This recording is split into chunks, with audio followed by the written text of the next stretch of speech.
할렐루야, 반갑습니다. 복되고 좋은 주님의 날 이렇게 우리가 함께 예배 드릴 수 있음에 얼마나 감사한지 모르겠습니다.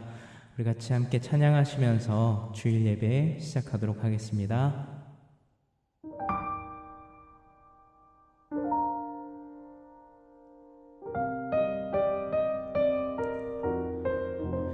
주 예수보다도 귀한 것은 없네.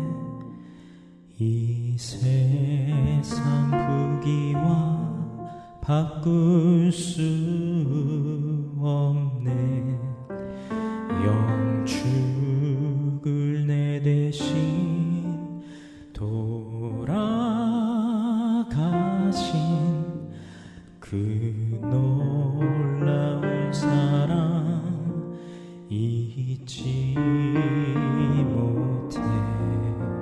세상 즐거움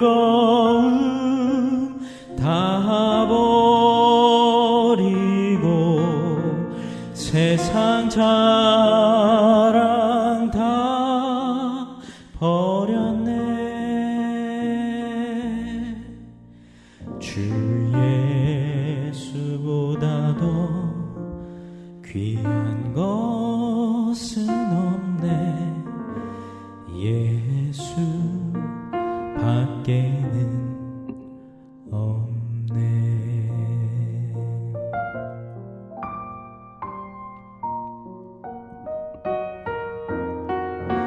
주 예수보다도 귀한 것은 없네. 이 세상 명예와 바꿀 수 없네. 이전에 즐기던 세상 일도 주 사랑하는 마음 맺지 못해. 세상 즐거움 다 버리고 세상 자랑 다 버렸네. 주 예수보다도 귀한 것은 없네. 예수 밖에는 없네. 주 예수보다도 귀한 것은 없네. 이 세상 행복과 바꿀 수 없네. 유혹과 핍박이 몰려와도 주 섬기는 내 맘 변치 못해. 세상 즐거움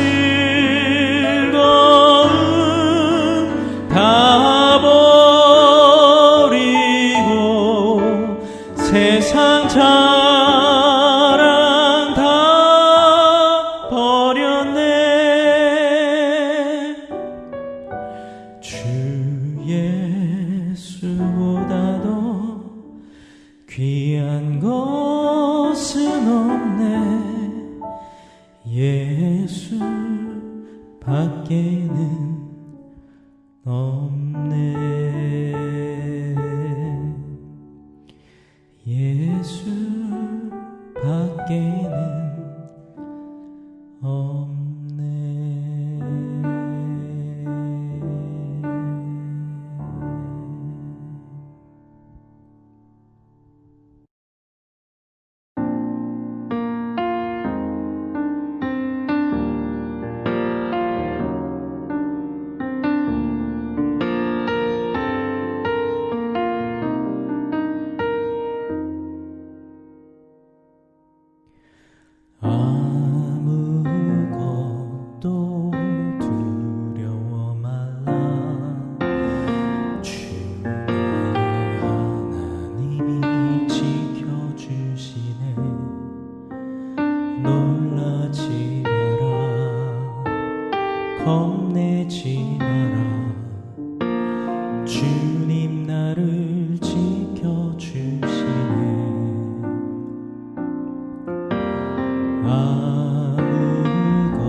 지켜주시네.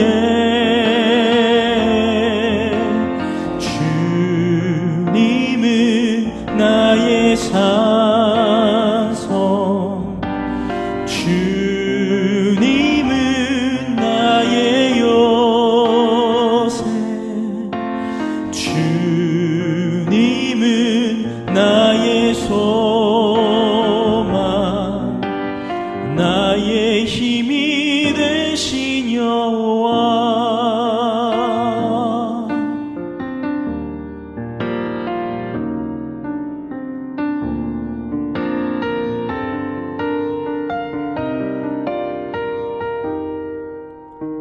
내 맘이 힘에 겨워 지칠지라도 주님 나를 지켜주시네. 세상의 험한 풍파 몰아칠 때도 주님 나를 지켜주시네. 주님은 나의 산성, 주님은 나의 요새, 주님은 나의 소망, 나의 힘이 되신 여호와, 나의 힘이 되신 여호와.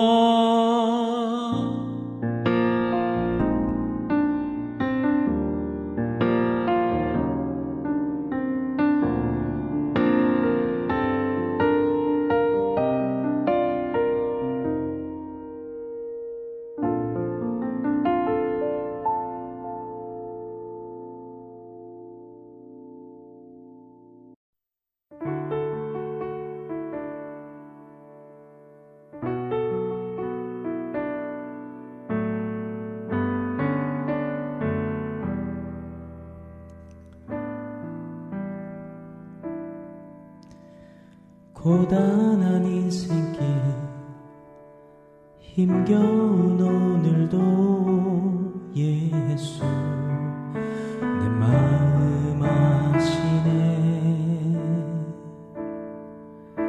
지나간 아픔도 마주할 세상도 예수 내 마음 아시네. 믿음의 눈 들어 주를 보리. 이 또한 지나가리라. 주어진 내 삶의 시간 속에 주의 뜻 알게 하소서.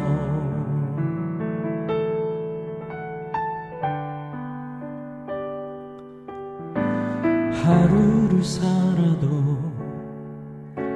기쁨으로 가리. 예수 늘 함께 하시네. 후회도 염려도 온전히 맡기리. 예수 늘 함께 하시네.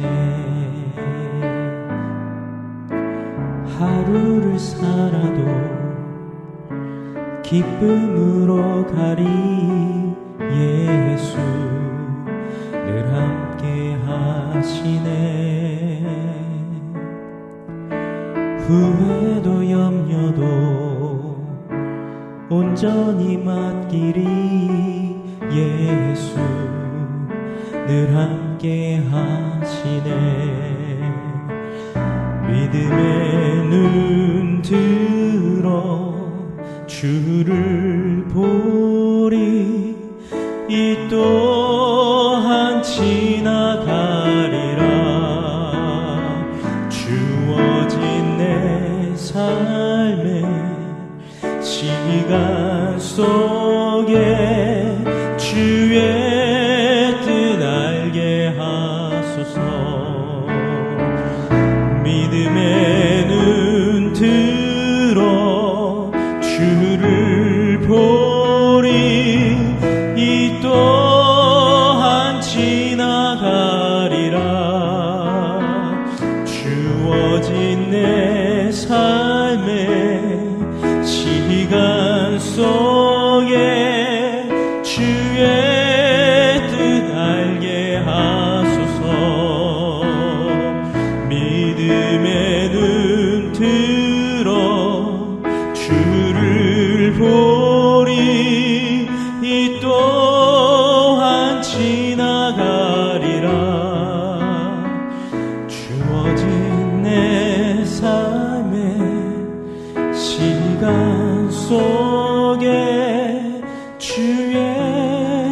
하나님, 예배드림을 가장 귀함으로 알고 하나님 앞에 예배 전에 나온 우리 사랑하는 휴스턴 세미학교회 성도님들 하나님 기억하여 주시고, 하나님 이 시간을 통하여서 우리의 마음이 시원케 되어지고 하나님 앞에 영광 올려드리는 그런 복된 시간 될 수 있도록 인도하여 주시옵소서. 한 주간 동안 살아오면서 부끄러운 부분들이 있다면 용서하여 주시고, 하나님 또 새로운 한 주를 살아갈 때에 하나님 힘있게 살아갈 수 있는 우리의 모습이 되어질 수 있도록 때를 따라 돕는 은혜로 우리 휴스턴 세미학교회 성도님들의 가정과 직장과 사업 가운데에 우리 하나님께서 인도하여 주시고 능력의 손으로 붙들어 주시기를 소원합니다. 우리 휴스턴 세미학교회를 기억하여 주시옵소서. 구원의 방주가 되어지게 하여 주시고, 어떠한 영혼이든지 간에 우리 휴스턴 세미학교회를 찾아올 때에 그 심령이 치유되어지고 회복되어지고 하나님의 자녀로 거듭나여지는 그런 놀라운 역사가, 놀라운 부흥이 날마다 일어나는 그런 우리 휴스턴 세미학교회가 되어지게 하여 주시옵소서. 이 시간에도 하나님 앞에 예물을 올려드립니다. 이 예물이 쓰여지는 곳마다 하나님의 영광이 드러나게 하여 주시고, 교회가 든든히 서가는데 쓰임받는 예물이 되어지게 하여 주시고, 사랑과 구제와 서로 돕는 손길로 아버지 그렇게 쓰임받는 그런 예물이 되어질 수 있도록 하나님 인도하여 주시옵소서. 우리 주 예수 그리스도의 이름으로 감사하며 기도드렸습니다. 아멘. 할렐루야. 사랑하는 우리 휴스턴 세미학교회 성도님들 반갑습니다. 오늘도 변함없이 말씀 후에 여러분들에게 나눔 질문을 보내드리도록 하겠습니다. 바쁘시더라도 한 주간 주중 가운데에 가족들끼리 모여서 꼭 이 나눔 질문을 나누시면서 말씀에 대해서 다시 한번 생각해 보는 시간 가지셨으면 좋겠습니다. 기도 제목도 같이 보내드립니다. 기도 제목 보시면서 우리 휴스턴 세미학교회 공동 기도 제목 무엇인지 보시면서 꼭 한 번씩 기도해 주시면 감사하겠습니다. 한 주간도 건강하시고요, 지치지 마시고 더욱더 힘있게 살아가는 그런 복된 한 주간 되시기를 바라겠습니다. 자, 오늘 말씀 함께 보도록 하겠습니다. 오늘 말씀은 로마서 1장 21절에서 32절까지 말씀입니다. 로마서 1장 21절에서 32절 말씀, 믿음의 여정 시리즈 7번째 시간입니다. 제가 말씀 봉독해 올리도록 하겠습니다. 하나님을 알되 하나님을 영화롭게도 아니하며 감사하지도 아니하고 오히려 그 생각이 허망하여지며 미련한 마음이 어두워졌나니 스스로 지혜 있다 하나 어리석게 되어 썩어지지 아니하는 하나님의 영광을 썩어질 사람과 새와 짐승과 기어다니는 동물 모양의 우상으로 바꾸었느니라. 그러므로 하나님께서 그들의 마음의 정욕대로 더러움에 내버려 두사 그들의 몸을 서로 욕되게 하셨으니 이는 그들이 하나님의 진리를 거짓 것으로 바꾸어 피조물의 조물주보다 더 경배하고 섬김이라. 주는 곧 영원히 찬송하여 이시로다. 아멘. 이 때문에 하나님께서 그들의 부끄러운 욕심에 내버려 두셨으니 곧 그들의 여자들도 순리대로 쓸 것을 바꾸어 영리로 쓰며 그와 같이 남자들도 순리대로 여자 쓰기를 버리고 서로 향하여 음욕이 불리듯 하며 남자가 남자와 더불어 부끄러운 일을 행하여 그들의 그릇 때문에 상당한 보응을 그들 자신이 받았느니라.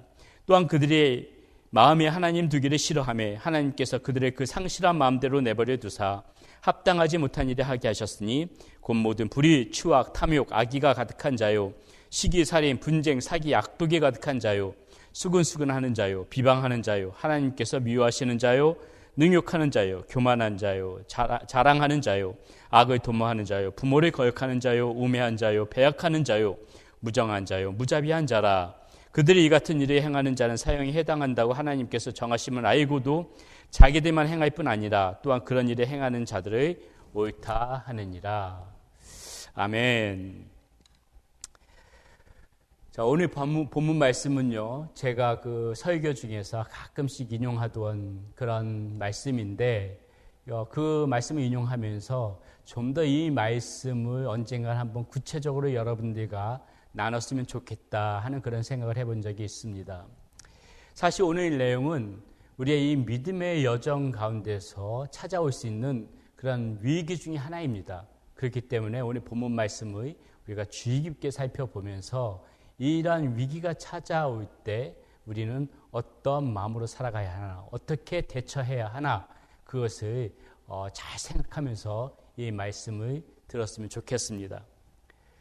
제 아내도 그렇지만은 아마 우리 여성 성도님들도 비슷한 분들이 계시라고 생각하는데요.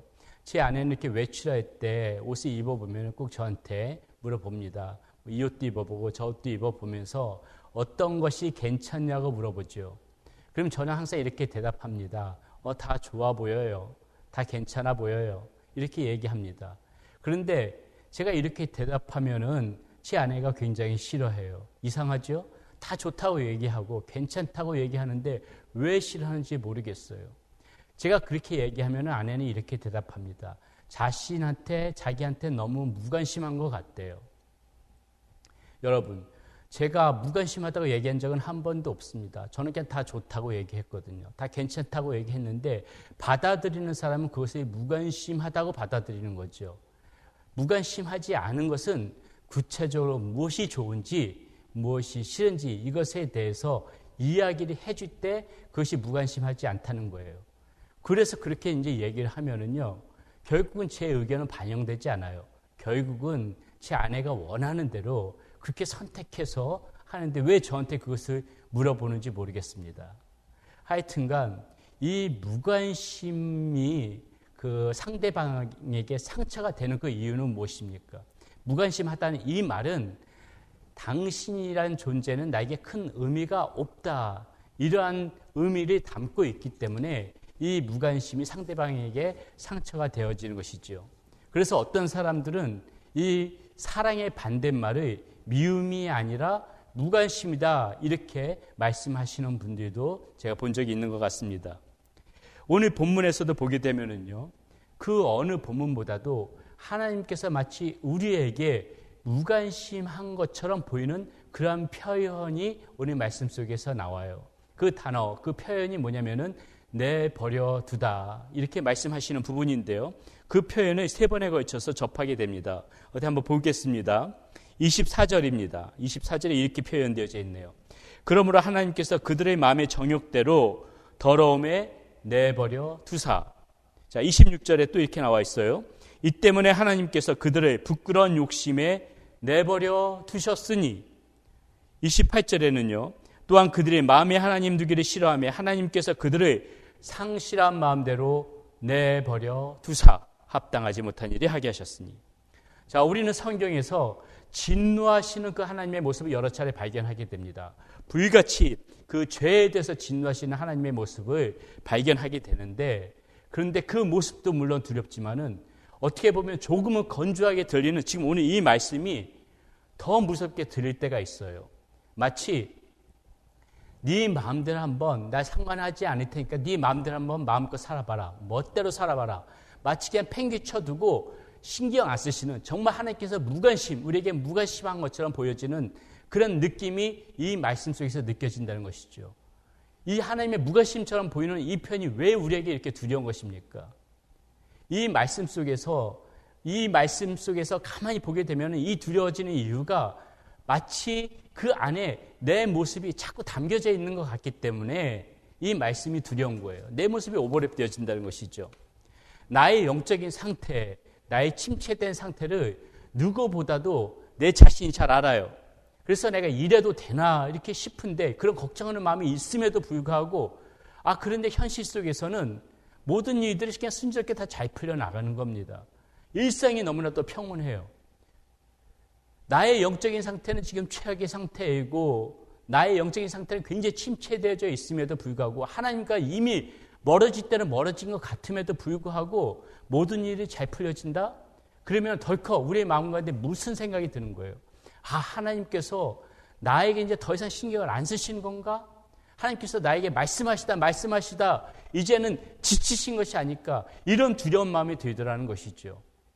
그런데 여러분, 사실 이 두려운 마음이 나의 마음 가운데 아직까지 들고 있다면은 저와 여러분은 그래도 하나님의 자녀인 것입니다. 우리는 수없이 영적 싸움을 하면서 살아가죠. 어떤 사람들은 이 싸움을 해나가면서 수없이 이렇게 패배하면서요, 어떤 의문까지 드냐면은 나는 정말 거듭난 하나님의 자녀인가? 이런 의문도 듭니다. 그러나 여러분, 그들은 자신들이 거듭났기 때문에 이런 싸움을 해나간다는 것을 알지를 못해요. 구원받지 못한 사람들은 절대로 이러한 그런 두려움, 이런 싸움을 겪을 필요가 없습니다. 그렇잖아요. 구원받지 못한 사람이 무엇 때문에 이런 거 가지고 고민을 하고 이런 영적 싸움을 해나가겠습니까? 우리는 예수 그리스도를 영접한 그 순간부터 필연적으로 이 영적 싸움을 해나가면서 때로는 그 가운데 승리감도 맛보고 때로는 어떤 때는 그 가운데서 두려움도 느끼기도 한다 이것이죠. 내주하시는 성령님께서 이전에 알지도 못했던 그런 죄에 대하여 깨닫게 하여 주시니까는 그러니까는 우리의 마음속에서 소용돌이가 일으키면서 그 가운데서 겁도 나고 또 그것을 잘 이겨냈을 적에는 기쁨도 있고 이런 것이 우리 그리스도인들의 삶이라는 것이죠. 그래서 우리는 오늘 말씀 속에서 우리 이 본문을 어떻게 봐야 되냐면은 우리가 정말 영적 그런 눈으로 영적 싸움에서 이 부분을 깊게 관찰을 해봐야 돼요. 영적인 눈으로 보면서 이 가운데서 하나님께서 우리에게 주시는 말씀이 무엇인가 그것을 잘 생각해 봐야 되는 것입니다. 자, 저는 오늘 말씀 속에서 이 하나님께서 내버려둔 사람들의 상태가 어떠한지를 좀 구체적으로 살펴보고 싶은데요. 내버려진 것 같은 그 상태의 사람들의 특징을 오늘 본문에서는 한 문장으로 이렇게 요약하고 있습니다. 자기의 마음의 정욕대로 살아가는 사람이다. 자기의 마음의 정욕대로 살아가는 사람이다. 내버려둔 상태는 어떤 터치도 받지 않고 자기의 마음의 정욕대로 살아가는 사람이다. 자, 24절의 말씀 한번 보겠습니다. 24절의 말씀이 이렇게 나와 있어요. 그러므로 하나님께서 그들의 마음의 정욕대로 더러움에 내버려 두사 그들의 몸을 서로 욕되게 하셨으니. 자, 하나님께서 내버려 두고 그 마음의 정욕대로 살아가는 사람들의 모습이 이제 어떻게 됩니까? 우리가 보는 이 성경 말씀 25절에서 27절에 걸쳐서 쭉 나와요. 그 말씀을 한번 보세요. 정욕대로 더러움에 내버려진 사람들이 어떻게 살아가는지 그 모습이 너무나도 구체적으로 잘 표현되어 있습니다. 아마 이 표현되어진 부분 말고도 수없이 많을 거예요. 자, 그렇다면은 그렇게 살아가는 이 정욕대로 내버려진 사람들의 그 살아가는 모습은 과연 어떠한 모습일까? 우리가 한번 그것을 생각해 보는데요. 첫째, 하나님보다 다른 것에 더 중점을 두고 살아가고 있다. 이것이죠. 하나님보다 다른 것에 더 중점을 두고 살아간 사람. 이게 정욕대로 내버렸던 사람들의 특징이라는 것입니다. 자, 25절에 이렇게 기록되어져 있습니다. 이는 그들이 하나님의 진리를 거짓 것으로 바꾸어 피조물의 조물주보다 더 경배하고 섬김이라. 오늘날의 우상, 어떠한 깎아 만든 그러한 형태를 띤 그런 형체만이 우상은 아니죠. 오늘날에 정말 우리가 조심해야 하고 우리가 두려워야 하고 그런 우상은 무엇입니까? 하나님보다 내 마음 중심에 다른 무엇이 있는가? 그것을 우리는 면밀히 살펴봐야 되는 거예요. 그냥 그저 눈에 보이는 그냥 옛날처럼 그런 깎아 만든 그런 형상, 이것이 우상이구나 이렇게 생각하는 사람은 이제는 거의 없죠. 물론 그것도 우상이지만은 그것보다 우리가 정말 주의 깊게 살펴봐야 되는 것은 무엇입니까? 하나님보다 내 중심 가운데에 더 많이 차지하고 있는 것이 무엇인가? 그것을 우리는 냉정하게 살펴보고 그것이 무엇이든지 간에 그것이 나의 우상이라고 생각하면 되는 것이에요. 오늘날 수많은 사람들은 눈앞에 보이는 것을 쫓으면서 살아갑니다. 해마다 그 미혼 남녀들에게 그 결혼 배우자에 대해서 어떤 사람이 좋은지 이렇게 물어보는 설문조사 많이 하잖아요. 해마다 보게 되게 되면은 그 대답이 거의 변함없이 대동소이합니다. 물질이나 외모가 언제나 성품이나 그런 신앙보다 항상 우선시해요. 뭐예요? 당장 눈앞에 보이는 그러한 것들을 쫓아서 살아간다는 거예요. 그 이면을 가만히 살펴보게 되면은 그것에 그 탐욕되어져 있고 그것이 나의 중심을 차지하고 있다. 어떻게 보게 되면 이렇게 얘기해도 과장이 아닐 것입니다. 그런데 여러분, 이것이 비단 젊은 사람들만의 문제냐는 것이죠. 오늘 우리 역시도 이 시대에 살아가는 우리 역시도 가만히 우리 삶에 초점을 두고 살펴보게 되면은 그냥 나의 편안, 나의 행복, 나의 건강, 나의 미래 이런 것에 지나치게 집착하면서 살아가면서 하나님은 내 마음속에 어느샌가 그 중심에서 사라져버리고 그 모든 나 중심의 사고적인 논리가 내 마음속에 가득히 채워져 있는 거 그런 거 우리 발견할 때 있잖아요. 이러한 모습이 어리석다는 것을 예수님께서는 누가복음 12장 16절 18절에서 이렇게 비유하십니다. 한번 보겠습니다. 또 비유로 그들에게 말하여 이르시되 한 부자가 그 밭에 소출이 풍성하며 심중에 생각하여 이르되 내가 곡식을 쌓아둘 것이 없으니 어찌할까 하고 또 이르되 내가 이렇게 하리라. 내 곡간을 헐고 더 크게 짓고 내 모든 곡식과 물건을 거기에 쌓아두리라. 이 어리석은 부자의 마음 중심에 지금 뭐가 있는 거예요? 온통 자기가 차지하고 있어요. 나 중심인 사고 논리, 내 모습, 모든 소유도 내 것이요, 모든 판단도 내가 한다. 다시 말해서 삶의 중심은 나다. 이것이 지금 이 부자의 마음 가운데 가득히 차지하고 있는 것입니다. 이 어쩌면 이 모습이 사실 따져보기 때문에 이 어리석은 부자의 특별한 모습이 아니에요. 저와 여러분들이 살아가는 어쩌면 우리의 모습, 세상적인 그런 보편적인 모습 중에 하나일 것입니다. 그런데 이것이 우리 그리스도인이라면 문제는 틀려져요. 왜요? 우리 그리스도인들의 삶은 주님께서는 그렇게 말씀하시지 않거든요. 주님께서는 우리 그리스도인들에게 뭐라고 말씀하시냐면은 너희는 내 안에서 죽었다. 너희란 존재는 내 안에서 죽은 존재다. 이렇게 얘기하는 것이거든요. 이 말씀이 가장 잘 나와 있는 표현이 뭡니까? 갈라디아서 2장 20절에서 사도 바울의 고백이 있죠. 이렇게 고백하죠. 내가 그리스도와 함께 십자가에 못 박혔나니 그런즉 이제는 내가 사는 것이 아니요 오직 내 안에 그리스도께서 사시는 것이라. 이제 내가 육체 가운데 사는 것은 나를 사랑하사 나를 위하여 자기 자신을 버리신 하나님의 아들을 믿는 믿음 안에서 사는 것이라. 무슨 말입니까? 믿음 안에서 산다는 것이 무슨 말이에요? 우리 그리스도인들이 살아가는 의미는 무엇입니까? 이제는 내 안에서 나란 존재는 죽고 내 안에서는 주님만이 살기 때문에 내 안에서는 주님이 살기 때문에 내가 주님과 함께 사는 것이기 때문에 주님이 나의 중심이요 주님만 의존하면서 살아가는 삶. 주님께서는 우리에게 이런 삶을 원하시는 거고 철저하게 우리란 존재, 나란 자는 예수 그리스도와 함께 십자가에 못 박혀 죽고 이제 나의 중심 가운데서는 우리 주님이 주인으로 사는 삶. 주님의 중심으로 사는 삶. 이것이 우리 그리스도인들에게 필요한 삶이라고 주님께서 말씀하시는 것이죠.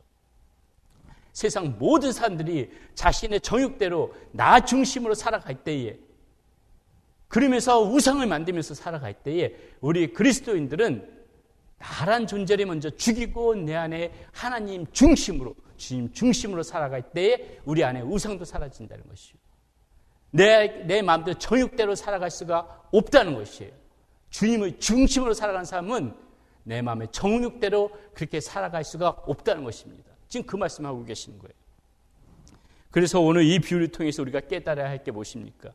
자신의 삶을 중심으로 놓고 살아가는 사람들에 대한 어리석음인 것이죠. 자, 우리는 생각해 보아야 합니다. 그렇다면 내가 나의 삶 속에서 하나님보다 더 많은 관심을 가지고 살아가고 있는 것이 혹시나 있는지 냉랭하게, 냉정하게 이것을 우리는 좀 생각해 봐야 돼요. 내 관심이 내가 집중하는 것이 나의 우선순위가 과연 무엇인가? 그것을 우리는 냉정한 눈으로 판단해야 된다는 것입니다. 하나님을 우선순위로 한다는 것은 내가 무엇이 하든지 간에 하나님을 가장 먼저 인식한다는 거예요. 하나님 중심적인 삶은 내 생각, 내 마음보다 하나님을 가장, 제가 늘 강조하는 말이지만은 하나님을 가장 먼저 떠올리고 인식하는 삶. 이것이 하나님을 우선순위로 하는 것이죠. 만약에 아직도 우리의 우선순위를 하나님 앞에 두고 있지 않는데도 정말 모든 일들이 잘 풀려진다면은 그것은 복이 아니에요.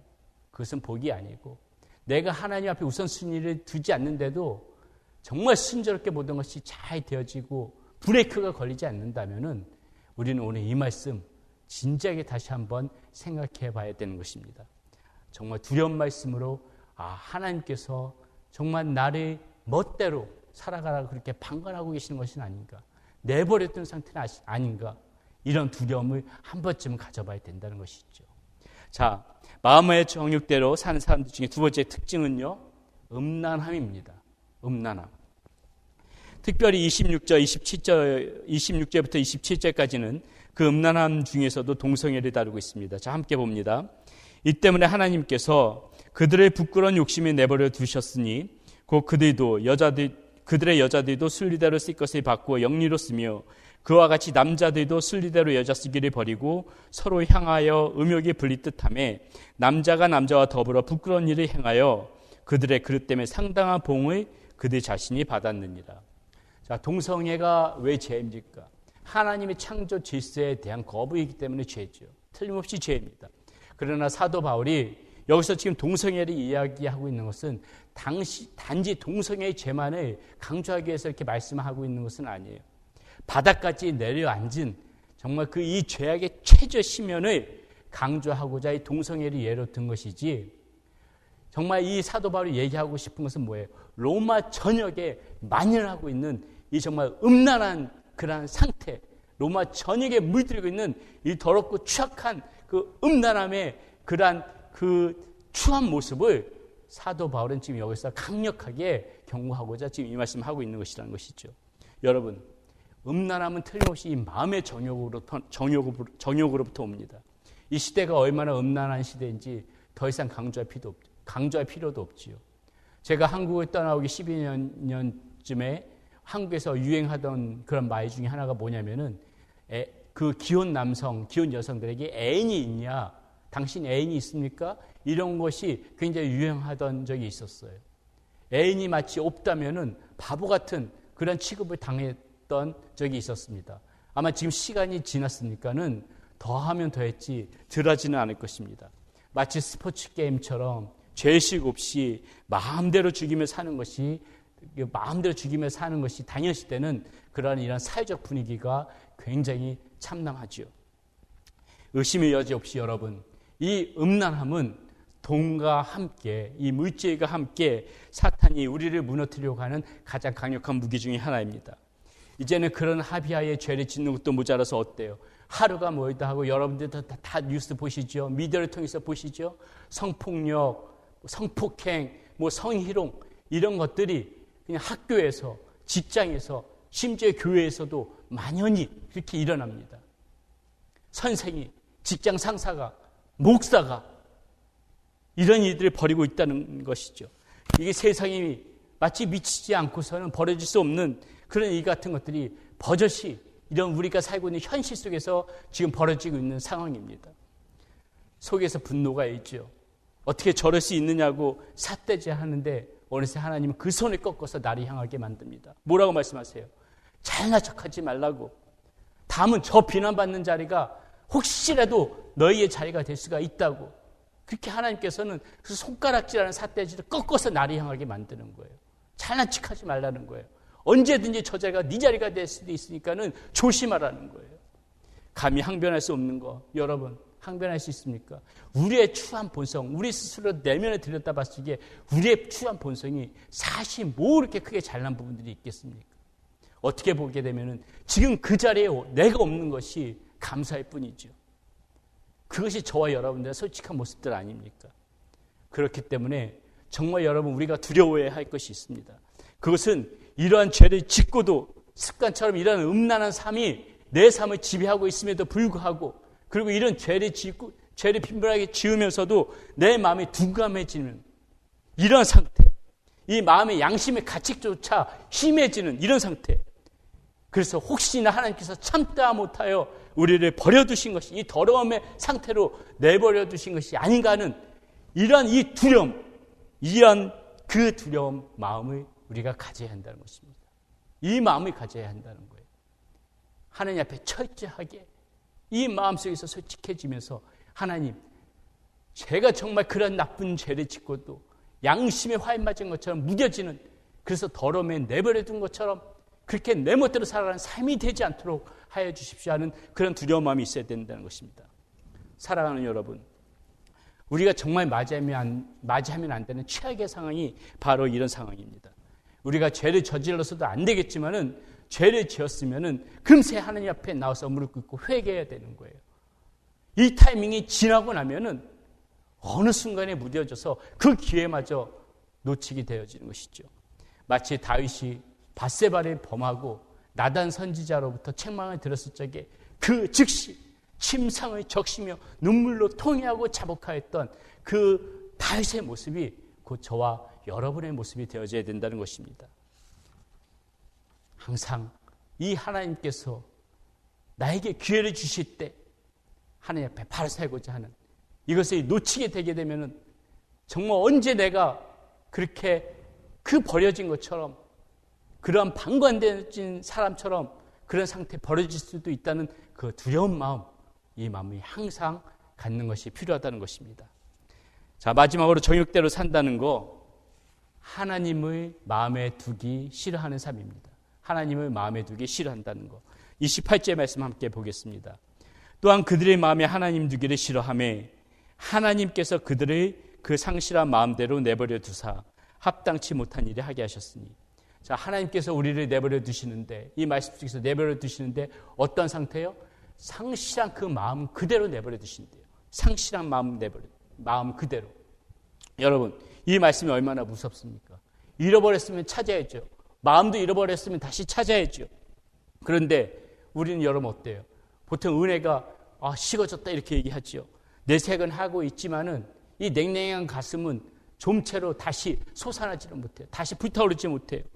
그럴 수 있습니다. 다시 회복되어지면 되죠. 이렇게 마음이 잃어버렸으면 찾으면 되죠. 그런데 오랜 시간이 지나도 좀처럼 이것이 변화되어지지 않아요. 회복되어지지 않다면은, 그렇다면 여러분, 우리는 두렵고 떨리는 마음으로 이 말씀 앞에 다시 한번 겸이어 서야 되는 거예요. 네가 정말 상실한 마음대로 내버려 두는 상태까지, 이런 상태까지 온 것이 아닌가, 이런 두려운 마음으로 이 말씀 앞에 빨리 겸허히 서서 다시 한번 하나님을 바라봐야 된다는 것입니다. 냉정한 자기 판단이 없으면요, 회복도 없는 거예요.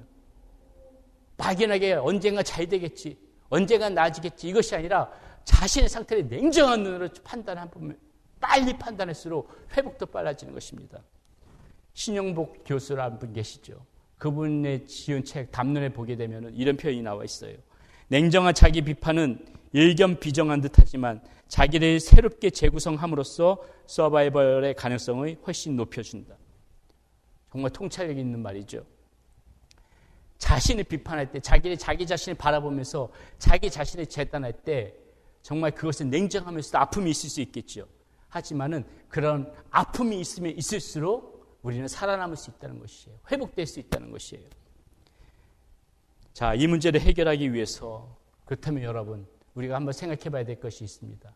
이러한 정말 상실한 마음대로 버려진 상태, 정욕대로 살아가는 이러한 사람들의 모습, 이 문제를 그러면 해결해야 될 거 아니에요. 이 문제를 해결하기 위해서 우리는 무엇을 생각해야 되는지 반드시 생각해야 될 부분, 이 문제의 원인이 어디서부터 비롯되어졌는지 그것을 우리는 지금 생각해 봐야 되는데요. 그래야 우리가 돌아갈 길도 있는 거 아닙니까? 사람들이 어쩌다 이 지경까지 내몰릴까요?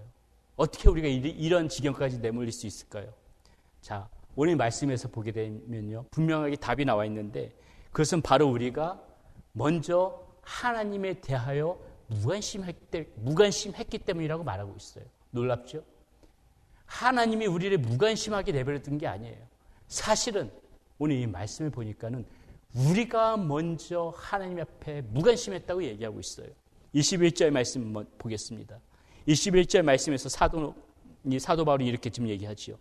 하나님을 알되 하나님을 영화롭게도 아니하며 감사하지도 아니하고 오히려 그 생각이 허망하여지며 미련한 마음이 어두워졌나니. 중요한 말씀입니다. 다시 한번 봅니다. 하나님을 알되 하나님을 영화롭게도 아니하며 감사하지도 아니하고 오히려 그 생각이 허망하여지며 미련한 마음이 어두워졌다. 하나님을 안다고 하면서도요, 우리가 하나님 알죠? 하나님을 안다고 하면서도, 자, 중요한 부분입니다. 하나님을 안다고 하면서도 내가 하나님 앞에 마음을 안 주는 거예요. 내가 하나님 앞에 마음을 안 주니까는 어떻게 된다는 거예요? 우리의 생각이 허망하여진다는 거예요. 이 미련한 마음이 어두워진다는 겁니다. 뭐예요? 내가 하나님 앞에 마음을 주지 않아서 다 발생되어진다는 거예요. 하나님께 관심이 있게 되면 어떻게 돼요? 하나님을 생각할 수밖에 없는 거고, 하나님을 생각하다 보게 되면 하나님 앞에 감사도 하게 되는 거고, 하나님 앞에 영광을 올리게도 되는 건데, 왜 우리가 하나님 앞에 영광을 올리지 못하죠? 왜 우리가 하나님 앞에 이렇게 자주 감사하지 못하죠? 한번 냉정하게 생각해 보자고요. 그건 무엇이에요? 우리가 그만큼 하나님 앞에 마음을 주지 않아서 벌어지는 결과 아닌가? 어떻게 보면은 우리가 하나님 앞에 너무 무관심했던 거 아닌가? 이거 저와 여러분이 한번 생각해 보자는 것입니다. 이러한 것이 정말 반복되어질 때 우리의 마음은 허망해진다는 거예요. 28절에서는 더 직접적으로 이렇게 말하네요. 또한 그들의 마음에 하나님 두기를 싫어하며, 더 구체적으로 지금 사도 바울은 얘기해요. 또한 그들이 마음에 하나님 두기를 싫어하며, 하나님을 마음에 두기 싫어한다는 말이 의미가 뭡니까? 하나님 앞에 관심을 두기 싫다는 거예요. 그 얘기 아닙니까? 마음을 두기 싫다는 건 뭐예요? 내 마음속에 하나님을 마음에 두기 싫다. 이 뭐예요? 나는 하나님 앞에 관심을 두기 싫어. 똑같은 말이라는 것입니다. 이 모든 문제의 원인 뭐예요? 우리의 무관심입니다. 하나님에 대한 무관심. 우리가 하나님 앞에 무관심하니까는 이렇게까지 지금 오늘 본문에서처럼 하나님께서 우리에게 말씀하시는 거예요. 사랑하는 여러분. 여러분은 지금 어떻습니까? 정말 하나님 앞에 관심을 두고 살아가고 계십니까? 혹시나 오늘 말씀을 들으면서 마치 이 버림받은 사람들의 상태가 정말 나의 모습과 같구나 이렇게 생각하시는 분들이 있다면 아직 늦지 않았습니다. 이 말씀 앞에 정말 겸허하게 이 말씀을 바라보면서 우리가 하나님 앞에 내가 이 상태에 빠지게 된 것은 내가 하나님 앞에 너무 무관심했던 것이 아닌가 먼저 내 스스로를 돌아봐야 되는 것입니다. 자, 여러분, 그렇다면은 이렇게 하나님께서 우리를 내버려 두신 상태 같은 이렇게 오늘 경고의 말씀이 우리에게 주어지는 형벌일까요? 그렇지 않아요, 여러분. 하나님께서 내버려 두신다는 이 표현을 사용하실 때는 가만히 보세요. 지금 이 말씀을 처음엔 두려운 말씀이지만은 깊게 이 말씀을 묵상하다 보게 되면 어떻게 돼요? 역설적으로 이 말씀 가운데서 하나님의 사랑이 느껴져요. 무엇입니까? 내게 다시 돌아와라. 너 그 내버려둬진 상태처럼 이 상태가 언제까지 있을래? 빨리 내게 다시 돌아와. 아직 늦지 않았어. 하나님이 지금 우리를 지나치게 사랑하시기 때문에 이렇게라도 말씀하시면서 지금 우리를 부르고 계시는 것입니다. 하나님의 품으로 속히 돌아오라고 하나님께서 간절하게 말씀하고 계시니까는 이렇게까지 지금 표현을 하시는 거예요. 여러분 그거 아시잖아요. 이 말씀이 우리에게 겁주기 위한 말씀 아니잖아요. 이 말씀이 우리를 저주하기 위한 말씀 아니잖아요. 빨리 나에게 돌아오라는 얘기잖아요. 언제까지 그러고 있을래? 지금 하나님이 안타까워서 외치는 울부짖음과 같은 그런 말씀이잖아요. 우리는 하나님 앞에 무관심하지만요. 우리는 하나님 앞에 정말 종종 무관심하지만은 여러분 정말 분명하게 아셔야 되는 거. 하나님은 언제나 나에게 관심을 가지고 있습니다. 언제나 나에게 하나님은 관심을 가지고 계세요. 여러분 아직 늦지 않았습니다. 하나님께서는 여러분들이 하나님을 포기하지 않는다면은 결코 여러분을 포기하지 않으십니다. 그래서 여러분들에게 마지막으로 좀 이렇게 권면드리고 싶어요. 여러분들이 정말 하나님께 관심을 기울이기를 원하시면요. 첫 번째, 우리가 정말 할 수 있는 것부터 해야 되잖아요.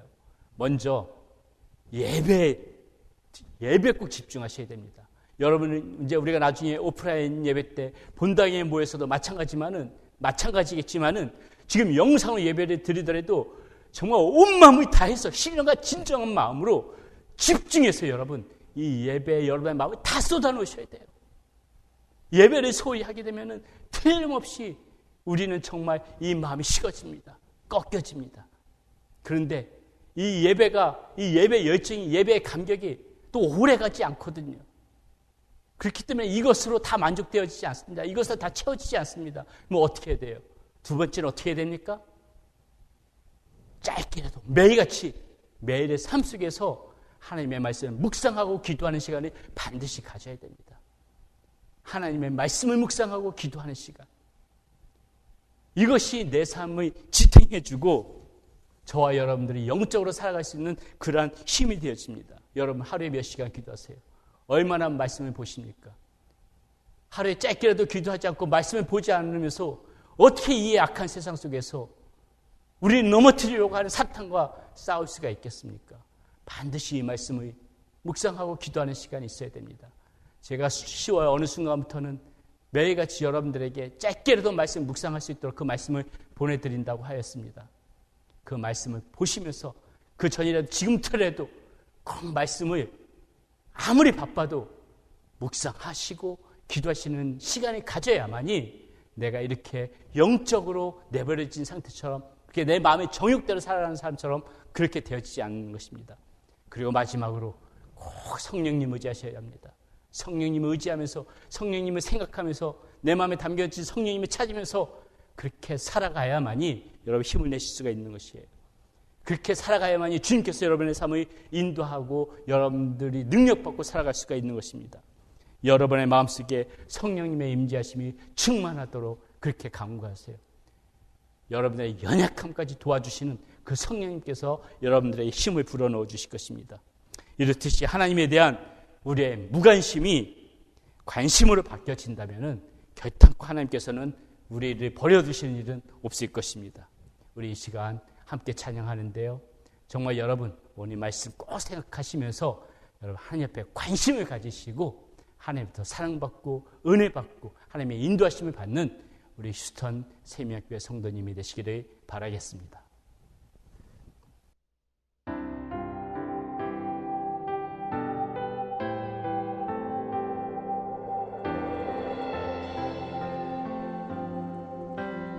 진실하게 진실하게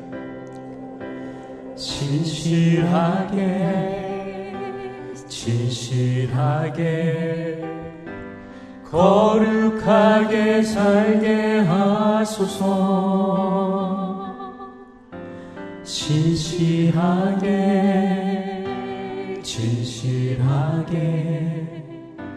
거룩하게 살게 하소서. 진실하게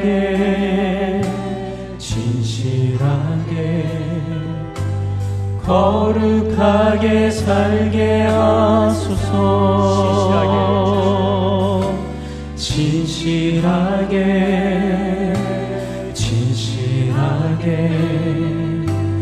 거룩하게 살게 하소서.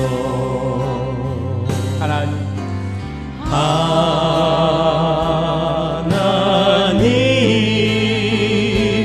나의 마음 만져주소서. 하나님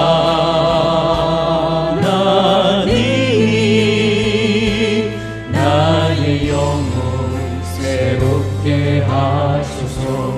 우리 다시 한번 고백합니다. 진실하게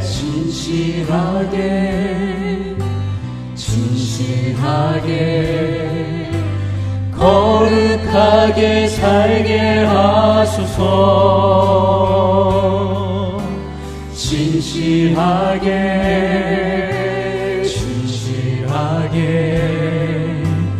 거룩하게 살게 하소서.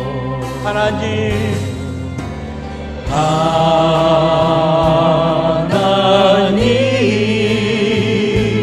나의 기도 들어주소서.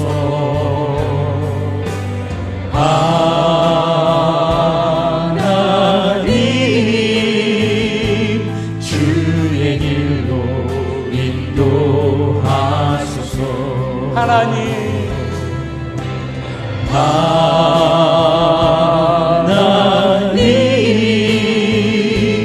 나의 기도 들어주소서.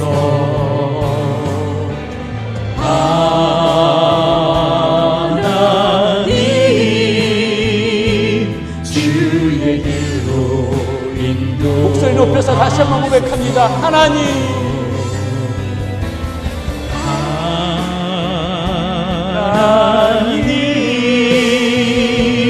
나의 마음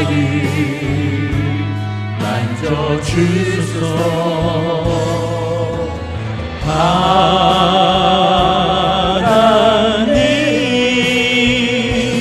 나의 영혼 새롭게 하소서.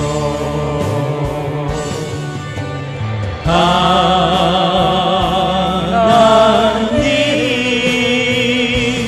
나의 기도 들어주소서.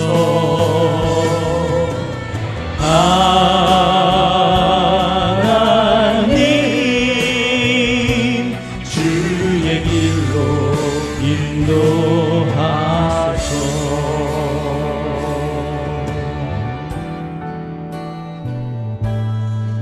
이 시간 우리 함께 기도합니다. 다윗은 시편 51편에서 자신의 죄에 대하여 회개하며 기도할 때 이렇게 기도합니다.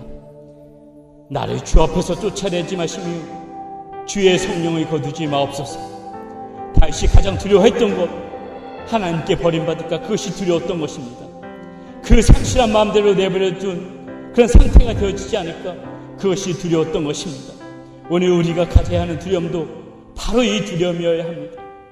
여러분, 우리가 이 시간 기도할 때에 하나님, 내가 하나님보다 마음의 중심을 두고 있는 것이 무엇입니까? 그것이 깨어지게 하여 주시옵소서.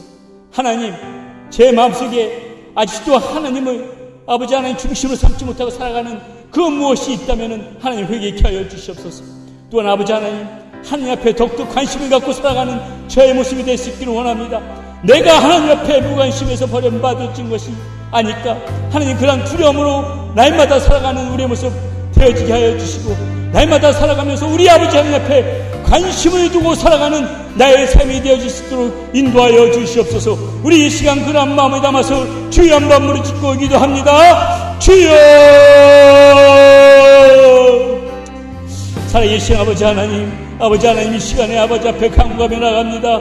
하나님, 제 마음속에 하나님보다 중심에 두고 살아가고 있는 것이 무엇입니까? 하나님, 그것 무엇이었든지 간에 그것이 깨어질 수 있기를 원합니다. 그것을 내려놓을 수 있기를 원합니다. 하나님보다 마음의 중심에 두고 살아가는 것이 없도록 저의 삶을 지종하여 주시고, 아버지 하나님, 의지적으로 아버지 하나님, 하나님 앞에 아버지 하나님의 중심으로 모시고 살아갈 수 있는 나의 모습이 될 수 있도록, 내가 결단코 헌신하며 나아갈 수 있는 우리의 모습 될 수 있도록 인도하여 주시옵소서. 아버지 하나님, 나는 이미 십자가 못 박힌 존재로, 아버지 하나님, 나의 자는 이미 죽은 존재인데, 아버지 하나님, 내가 여전히 살아있기 때문에 아버지 하나님 앞에 마음을 중심에 두고 살아가지 못합니다. 하나님, 이런 나를 용서하여 주시고, 아버지 하나님, 우리의 모습 속에서 더욱더 아버지 하나님, 내가 아버지 내 자를 죽이는 가운데 우리 주 예수 그리스도와 함께 십자가를 못 박힌 내 자신을 돌아보고, 아버지 하나님, 내 중심에 우리 아버지 하나님 한 분만 살아있게 하여 주시고, 내 중심에 가장 아버지 우리 주님이 중심으로 살아 우리 아버지 하나님만을 바라보며 우리 하나님이 의존하며 우리 주님이